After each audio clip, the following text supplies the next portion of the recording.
I wanted to do a video about this thing in real analysis, that all Cauchy sequences converge, but I'm going to show the Cauchy sequences that don't converge, and these are going to have to be in sets other than the real numbers. So remember that Cauchy means the elements get closer and closer to each other, but we don't need to know what limit they're approaching. The trick is going to be that they're going to bunch up around a point that doesn't exist. And that's going to be more clear when we get into this first example, where we're looking at the positive numbers. And if we take the sequence 1 over n, it is indeed in the positive numbers. Every element is positive. And this is a Cauchy sequence. The elements do get closer and closer to each other. And then what we know is that 1 over n converges in the real numbers to 0. And the sequence can only have one limit. So if 1 over n converges, it's got to be to 0. But in the positive numbers, 0 doesn't exist. So 1 over n does not converge in the positive numbers, even though it is a sequence in the positive numbers. So if we want 1 over n to converge, we can kind of complete the set by adding that missing number 0 to get the non-negative numbers. And now, actually, all Cauchy sequences will converge, since a non-negative sequence that converges in R will have a non-negative limit. For the next example, look at the rational numbers, and let's define an as just the first n digits of pi. And you can see each element is a fraction, so they are indeed rational. And also, the digits being added each have a smaller and smaller effect, and so you see the an is Cauchy.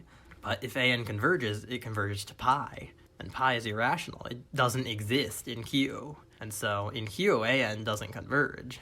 So if we want to complete the set again, we would add all the irrational numbers and end up with R. And the way we did this was with the definition of the real numbers. And this definition kind of fills in those gaps, and then all Cauchy sequences converge in R.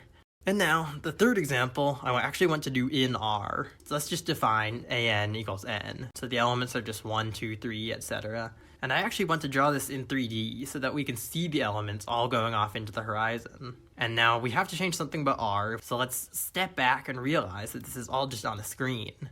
And if we view this as a flat image, we do actually have points that are bunching up. Now, to get this mathematically, we would need to redefine the distance between two numbers to be based on their on-screen position, then plug this new distance into the definition of convergent Cauchy sequences. And it's actually normal to look at distance differently. I mean, on the globe, you have to follow the curvature of the Earth instead of just tunneling through in a straight line.